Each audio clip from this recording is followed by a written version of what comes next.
How do you create cutting edge thought leadership and research that serves the needs of your stakeholders?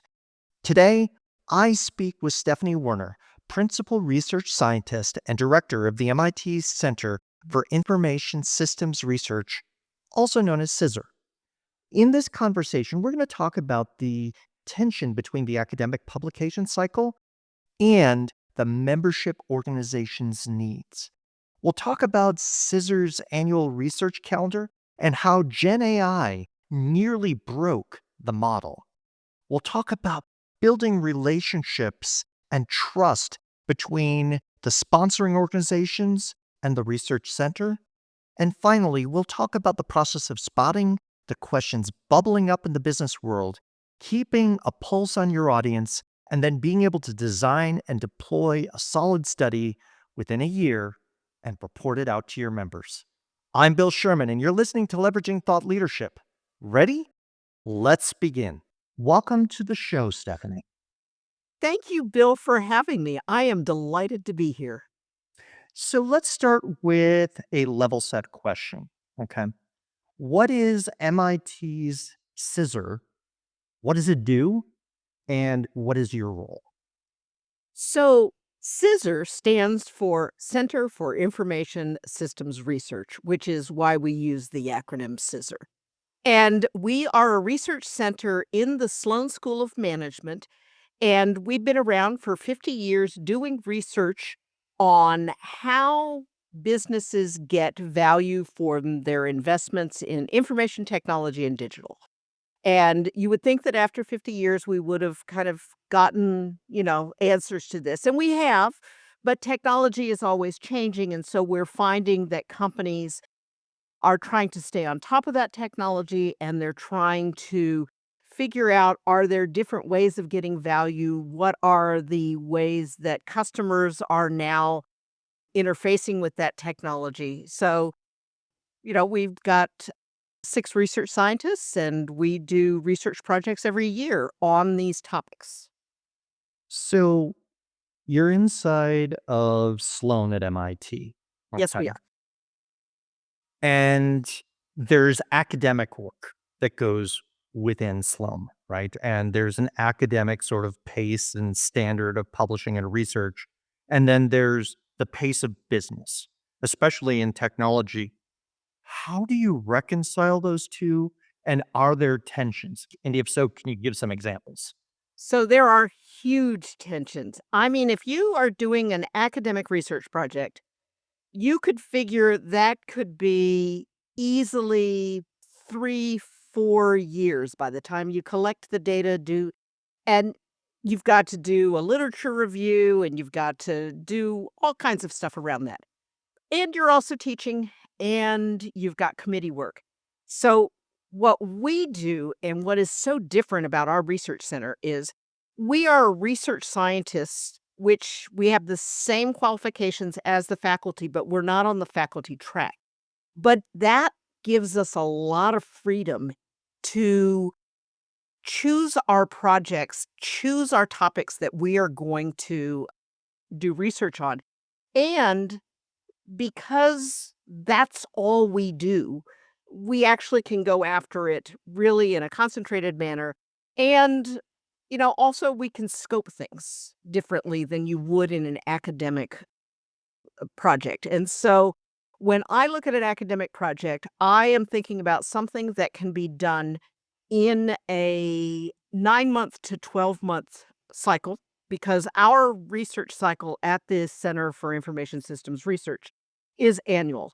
And that also means that you might take a big project, but you're going to tackle it in smaller chunks.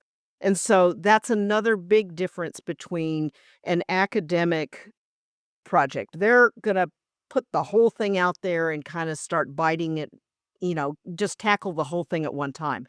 Whereas we're going to say, what's the first thing that we do? What's the second thing that we do? And scope the project so that we are delivering insights to our audience along the way.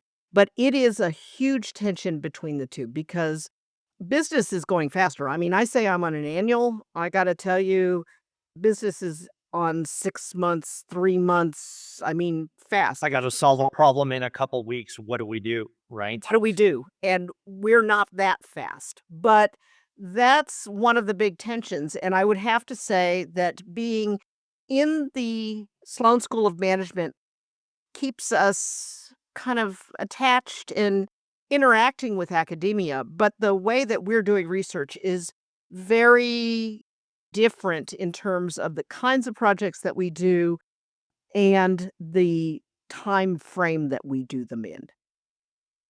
And if I build on that, I think there's something implied as well on academic research, where the academic has a lot of freedom in self direction in terms of what areas of interest they have, what they're going to pursue, et cetera. And they don't have to ask the question from a pure research perspective often, how will this be used and how does this serve my audience in the same way? They may be following an interesting question and an interesting thread.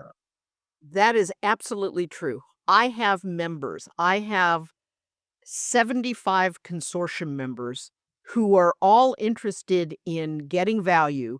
And honestly, my projects have to reflect that. And so I, sure, there are questions that are interesting, but they're certainly not relevant to impact. They're not relevant to how a corporation or an organization does their business. And so I actually have a more narrower, set of projects that I could do but I think they're interesting. I think they're fascinating. So I don't find that to really, keep me hemmed in. I think that it's a good lane to be in because in part a lot of those academic research projects are going to be doing something that's interesting, but is it really going to change the way that work gets done, that behavior gets done? Whereas that's one of the things I'm trying to do and trying to have all of our research scientists do, which is change practice.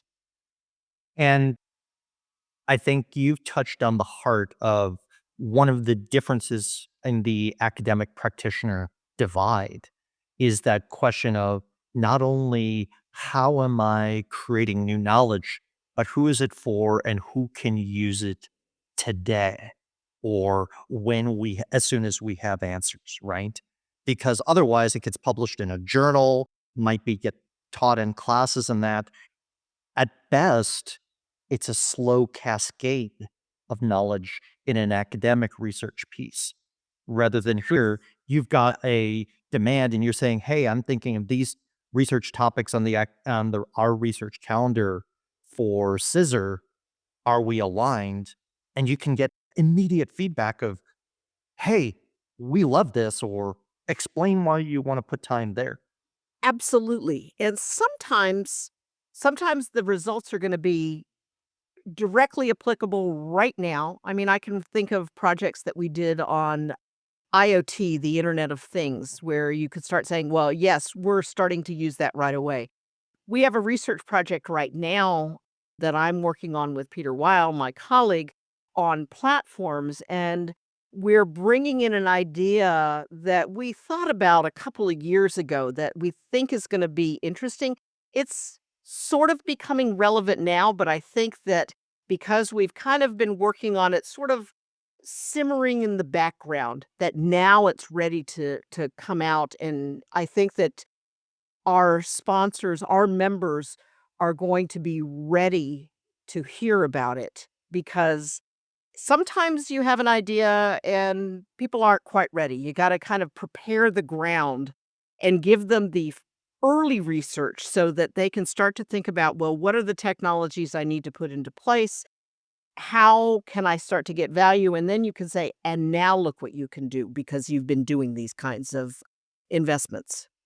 This is why I love the work that you're doing so much because it fits exactly with one of the working definitions that I use for the practice of thought leadership, which is peering around the corner into the future, separating the signal from the noise, and identifying who needs to hear about it today, deciding what the next steps and whether it's a call to education or a call to action, those people need, and then bring that insight in an accessible way, maybe leading them step by step at first until the time where, in your case, a technology or an approach is ready for prime time. But it's this ongoing service to your audience and helping them always feel prepared rather than behind the eight ball. Now, you can't always achieve that, No. but that's the aspiration. Absolutely, that's the aspiration, and it's also drives how we write about the topics that we write about.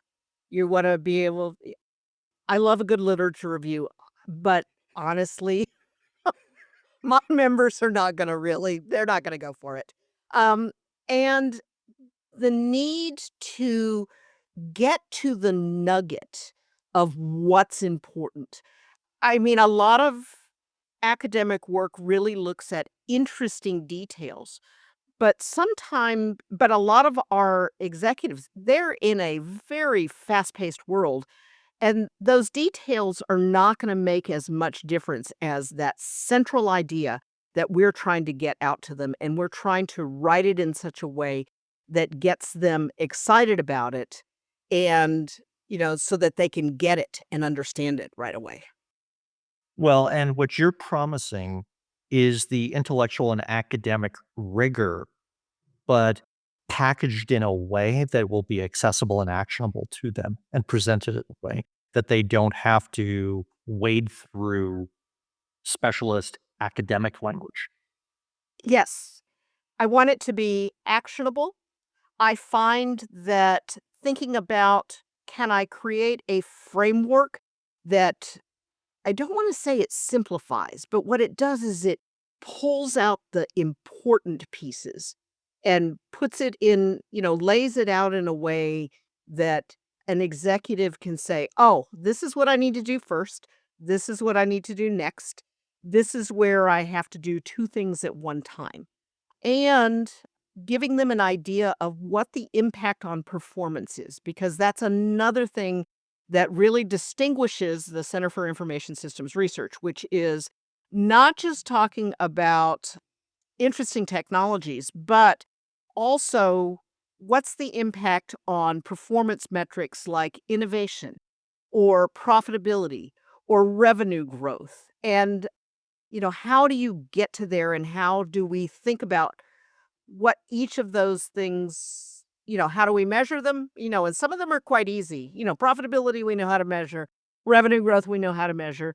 Innovation, we've come up with a measure that I think we've used for 15 years, and it makes a lot of sense to executives. And so we can talk about, well, here's a measure that you could dashboard this for yourself if you wanted to. I use it in my research, but it's also something that's useful to an executive.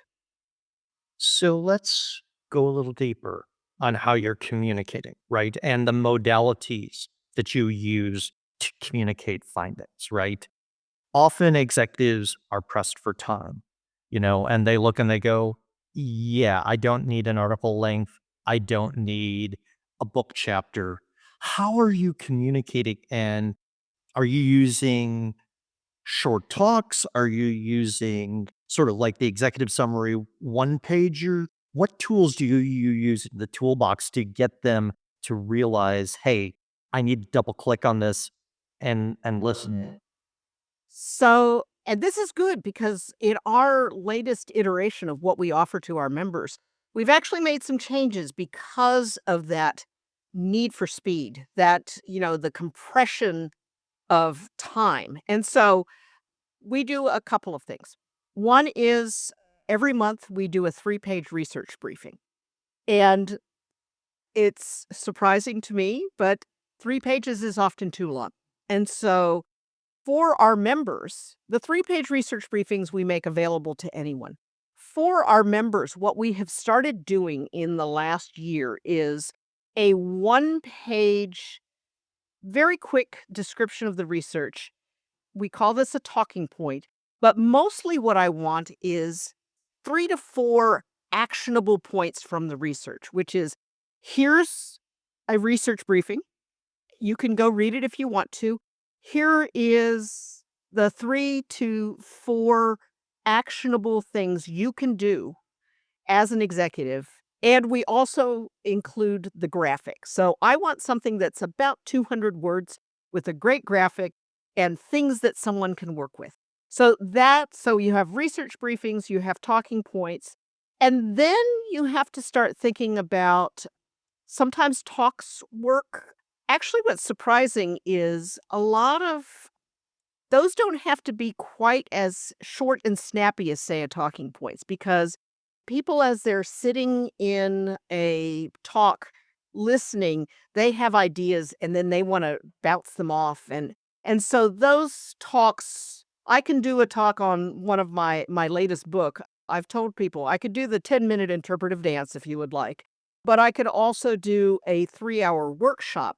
And they're just very different. You have very different reasons for doing each of those. The 10-minute is, I just need you to have a gloss so that I can get to my next point.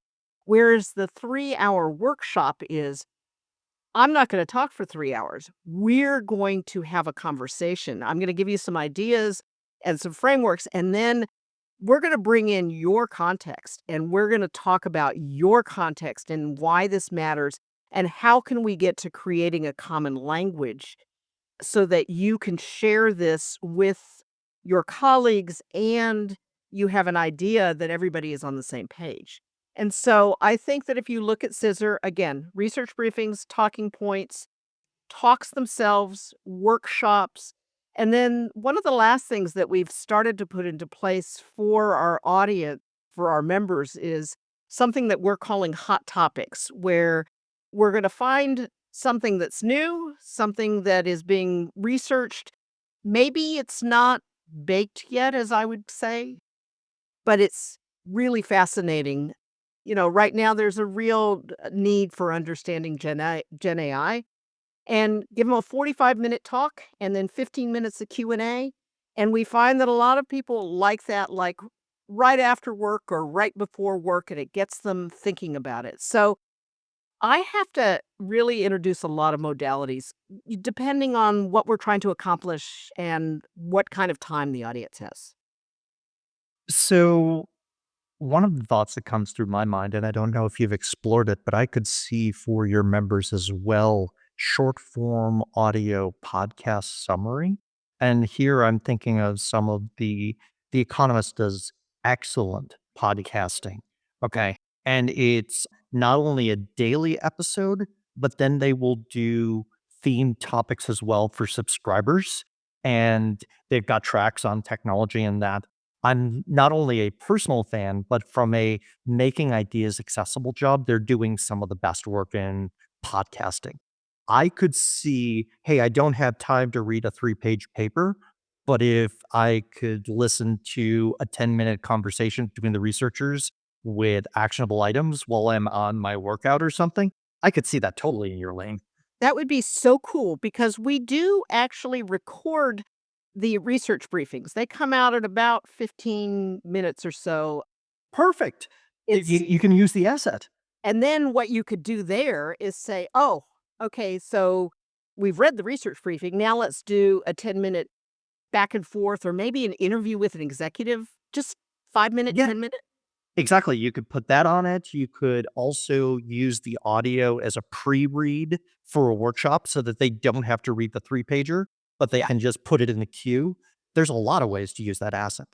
Anyway, you mentioned Gen AI, and I want to go to Gen AI, but I wanna ask a couple questions that are different than how a lot of people approach Gen AI. You had researching Q that you were working on as Gen AI exploded. Can you tell and share the story of how that impacted, research projects for the year that were already baked and then everybody wanted to know about Gen AI?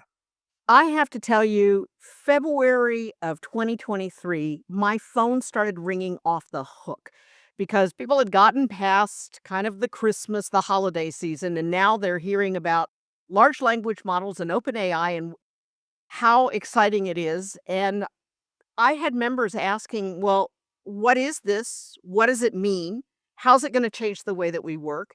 And I had to, say, "I don't know." This was not when we decided to do our research project, this wasn't part of the landscape, and so, first thing I did ask is, "What's the problem that you're trying to solve?"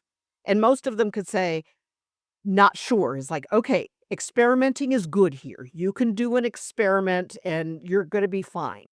But at that point, it really became clear that we had to start adding questions about AI into every research project that we were doing. And unfortunately, when we got to the annual research forum in 2023, we still had to say, next year, we will start having results next year because, I mean, we're fast, but we're not that fast. And this is one of the reasons that we thought about those hot topics, which was, okay, I have somebody who's actually been doing something. It's not baked, but it's interesting. And so let's just let them hear what a researcher is doing. It's not going to say how you're going to get value and what you're going to do, but it's just going to kind of lay out the landscape. And what we found is my colleague Barb Wixom was doing a lot of research on AI, but really more traditional AI. And so what became clear as we started doing the research up to the annual research forum in 2023 was that a lot of the capabilities that you needed for traditional AI were also going to be important for Gen AI. There were going to be other things that you had to think about also, but we could start at least saying, we don't exactly know, but here is what we do know. You are going to need good data, and here's what it takes to have good data. You're going to need some data skills, and maybe you're not going to have directly machine learning, but you're going to need to be able to ask prompt engineering, which I think is probably right now really important. My hypothesis is probably in 4 to 5 years, that actually may not be important. That may be baked into all of the offerings that are out there. And that there are issues around governance that you need to be thinking about and think about them now because everybody's experimenting now. You're not losing ground by laying some of these things out into place. This year, we're going to have a lot to talk about. I have some research on an AI maturity model. Barb Wixom is doing research on, the importance of your data, and she calls it data liquidity. My colleague Nick Vandermeulen has done a case study on using AI in terms of identifying talent. And so I think that we're starting to build out that portfolio, but oh my gosh, we really, I mean, we kind of had to think, okay, we're going to add questions to every single research project that we're doing because this is important.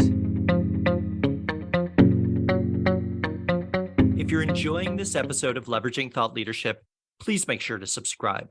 If you'd like to help spread the word about our podcast, please leave a 5-star review at ratethispodcast.com/LTL and share it with your friends.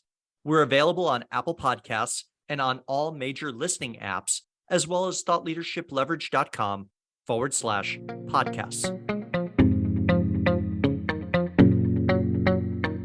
And I think what becomes important as well is CISR as an ongoing entity has built institutional relationships with your members over, you said 50 years, right? 50 years. Yes, I'm doing a gala this year. Fantastic. Congratulations. So, but with 50 years, not only do you have a chance to build relationships between individuals, but truly embed between organizations. And so when something new comes up and, everybody picks up the magic 8 ball, looks at the answer and says, answer uncertain, ask again later. And in your case, ask again about next year's research, there's still trust of we'll give you what we can in the time that we can. Right. That is exactly right. We are very lucky. One is people know that when we do an event, we're doing an event because we're creating a community. We're bringing our members together and creating a community. We have, you can either call them Chatham House rules or Vegas rules. What is said in the room stays in the room. Please do not, we're relying on you and, building a base of trust here. And it's that ongoing, that long, set of relationships that we have. The other thing it does help us is we can go to our members and some of our executives and say, "What are you doing?" And they'll say, they feel comfortable saying, "We don't know." And they know that we're not gonna go out and say, "Oh, so and so company doesn't know what they're doing." But they can say, "Here's what we're looking at doing. Here's where we're piloting this." And then we can say, "Oh, well, we've heard of other companies that are doing this." And they feel comfortable and trust us so that they can tell us it's very much earlier in the sausage making process, and they're willing to let us see into that process where I think that a lot of other companies that would want that kind of information, they don't trust that it's going to be treated well and with confidentiality. And that skepticism, whether earned or unearned, impacts the conversations, impacts the clarity, impacts the quality of advice and insights that you can share, right? Well, it's not your average slide that you can, but if you look at my slides, I have footnotes on my slides. I mean, I don't expect people to read the footnotes, but if they are interested, it's going to tell them how big's my survey? What was my p value? What kind of analysis did I do? And people, that helps them trust what I've put in the big letters. And there's a tension there, right? Of people don't need to read all of the methods and the data analysis and look at the statistical analysis, but they want to know they can trust someone actually did it, who knew what Right. they were doing. And having worked on a deck this week with a presentation that quite literally had, statistical footnotes and p-values on them, in small print, but they're there. You want to ask further questions? Go ahead. That's a statement of confidence and also what in my mind is moving towards data-driven thought leadership. And I Yes. know you have a love for data sets. So, and making data sets come to light. So, how do you do that? How do you turn a big data set into something that people go, "Oh, yeah, that's not that's something I have to pay attention to." So, I one is I think you get trained by talking to all of these executives by of figuring out, well, what are the good questions? And that's going to drive a lot of what you start with, which is what are, there's the what, which is okay, Gen AI, it's there. But it's like the important is what's the how? How does it get done? And so I look at a data set and I think, well, how is this going to, what are the ways that I can start to surface a story? What's the story that I think is the important story here? And it's informed by interviews that I've done. It's informed by being in workshops that I've done with senior executive teams where I listen to the kinds of problems that they're grappling with. And that gives me ideas about, oh, how can I create a construct? What are the variables that I think theoretically, now I would never say theoretically in a talk, but honestly, You have to avoid the T word. Yeah. you avoid that T word, but I'm trained to think about what are good theories that would inform and how would they make me think about a great construct that an executive would find really compelling and actionable. Could they actually do that? We have one framework where we talk about what is digital transformation, and we say digital transformation is really doing two things at one time. You're working on operational efficiency and you're working on customer experience. And that's why digital transformation is so hard because you're being asked to do two things at one time. It's kind of like, patting your stomach and rubbing your head, or is it the other way around? And and I think that is how, you say that and an executive goes, "Oh, that's what I was trying to do." And Well, and if you look at the add a data. visual of a 2 by 2 matrix, Yes, a researcher and a consultant's best friend, and you say, you're stuck in this lower left quadrant, and that's why it's driving you bonkers. You need to move on these two axes. Let's talk about what you need to do in both places. That solves the problem of trying to walk left and right at the same time. absolutely. And I can't tell you how many executives, business people I've said, "This is what you're trying to do, and this is why it's so challenging." But if you can do it, look at the financial impacts. Look at the impacts in terms of your new systems. Look at what you can do with your data that you could not do before.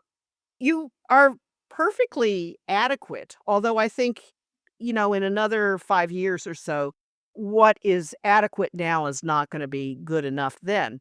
But you're really relying on great people. Whereas if you can get systems in place, you can then leverage those people and they can do things that you would not have even imagined. And that's part of what we're trying to do is let's reimagine. And I think that part of when I look at data is in a data set. And again, as I've said, just a nerd here, give me a large cup of coffee and some loud music and a data set and I very, very happy. And but that's what I'm trying to pull out is what are those constructs? What's important?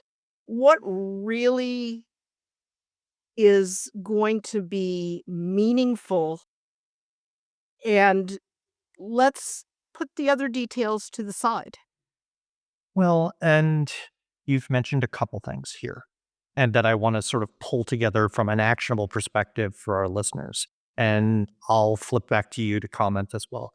One is if you have a data set, the storytelling is absolutely essential. If you can't distill that story the data are saying Mhm. into something that's clear and compelling and explains the why should I be paying attention? If you can't do that in 20 to 30 seconds, you've lost your audience before they'll tune in.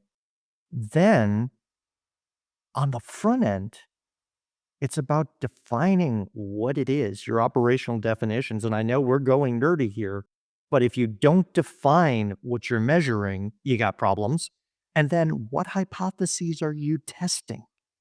In my mind, as I look at thought leadership and Gen AI is and its successors will be able to answer many, many common questions that are already within its body of knowledge and its training model.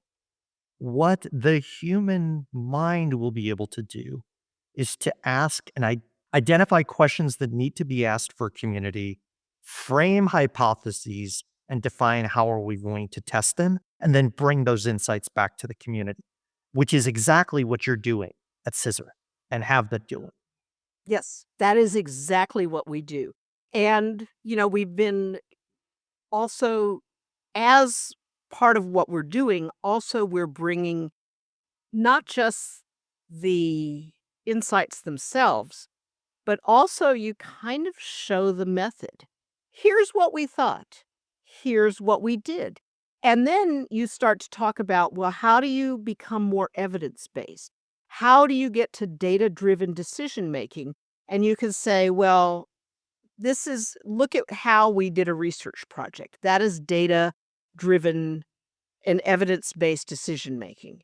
And I think that it helps to show how we've done it as well as just tell them how we've done it. Modeling evidence based is absolutely essential. So, evidence based thought leadership is also a thing, right? Mm. And so, from my perspective, it becomes the question, how do we make this accessible? And you may not be able to start down the journey of it and be doing primary research day one, right? Mhm. But you can certainly move to evidence informed and not be in conflict with what's out there and what has been researched and known, rather than, hey, I've got an opinion. Absolutely. And trying to do that makes you realize, well, what do you have to do with your own organization so that you can start to move there? And sometimes it's one leader saying, I'm going to make decisions based on that data. And that means people go, oh, that data is important. We better start pulling it together. And then from there, you build outwards so that all of your data, all of your systems start to come together to give you that base for using evidence as part of your day-to-day operations. So I want to ask you a question, Stephanie, based on your work with your members. Mhm. Okay. Thought leadership works well when you're tuned into your audience and answering the questions that either they're urgently asking or they need to know about but don't know to ask. What insights have you learned working with your members that others could apply to be able to help them see around the corner for their audience and bring back the answers their audience needs? I think one of the things that was, I think, a revelation for me was that I have skills. They have problems, and they also have experience. And so to really look around the corner, it's a kind of a melding of the two. And so it means that I have to listen as much to what their lived experience is and think about the issues that they are struggling with. And then at that time, I can bring what my expertise is. I think that you don't get to looking around the corner if all I say is, "I have this expertise." It's much more of a dance. So, I feel like we're good at predicting what's coming, but that's not just because of what I know myself. It's really that interplay between you're in the field, you're getting stuff thrown at you every day.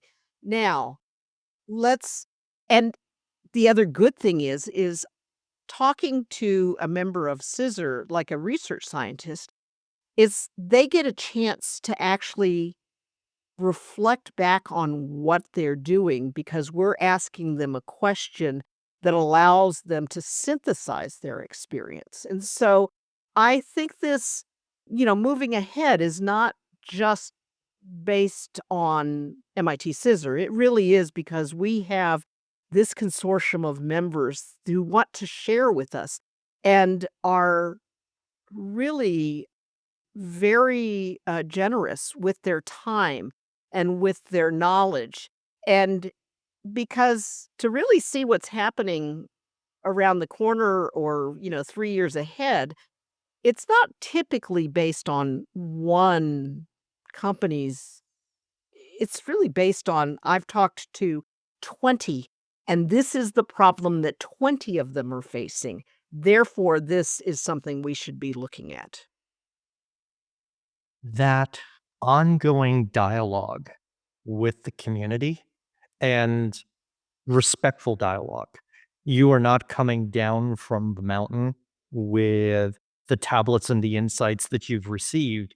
It's really, what don't you know, or what do you want to know? And maybe I can go out and scout ahead, Mhm. right? That's an entirely different relationship, and it requires ongoing effort and communications. I 100% agree, and I'm thrilled and delighted by the stories that you've shared, Stephanie. This has been an amazing conversation. I want to thank you. But before we wrap up, I have one last question. Okay. So I want to ask you where you learned about the practice of thought leadership. What helped you down this journey? It's a long journey for me. When I came to CISR, I was excited about getting a chance to work with data and work on the guts of a project. But after a while, probably a couple of years, you start realizing the guts of the project are just the start of it. That's actually not what the end goal is. The end goal is to make a difference. The end goal is to have impact. And I think once you realize that that's the goal is impact, it's then, okay, well, what do I need to do to actually help make that happen? Who do I have to listen to? Who should I be interviewing? How should I be changing how I communicate? Things like that. And so I would not say and as, say, someone who was very comfortable with the guts of the research, to stretch and to try to communicate in a different way and to ask different kinds of questions was hard. I would not say that it was that was not an easy process for me, and I would say that it would had taken a good solid 5, 6, 7 years to really start to have inklings, and, so that's my and I'm only in the middle, I gotta tell you. I'm only in the middle of that journey. So, the way that I look at thought leadership is it's a practice like meditation or yoga. You come at it, you don't, get the badge of accomplished thought leader and off you go. It's how do I serve my audience? How do I get better at the work that I do to bring ideas into the world and make impact? Because ideas for ideas' sake doesn't change the world, and that's what we're out to do. That's what we are trying to do is, yes, change the world, have impact. Stephanie, thank you for joining us today. This has been amazing. Thank you, Bill. I have really had a great time, and much like our interviews, this has really given me a time to reflect. That's such a gift. Thank you. Okay, you've made it to the end of the episode. And that means you're probably someone deeply interested in thought leadership. Want to learn even more? Here are 3 recommendations. First, check out the back catalog of our podcast episodes. There are a lot of great conversations with people at the top of their game in thought leadership, as well as just starting out. Second, subscribe to our newsletter that talks about the business of thought leadership. And finally, feel free to reach out to me. My day job is helping people with big insights take them to scale through the practice of thought leadership. Maybe you're looking for strategy, or maybe you want to polish up your ideas, or even create new products and offerings. I'd love to chat with you. Thanks for listening.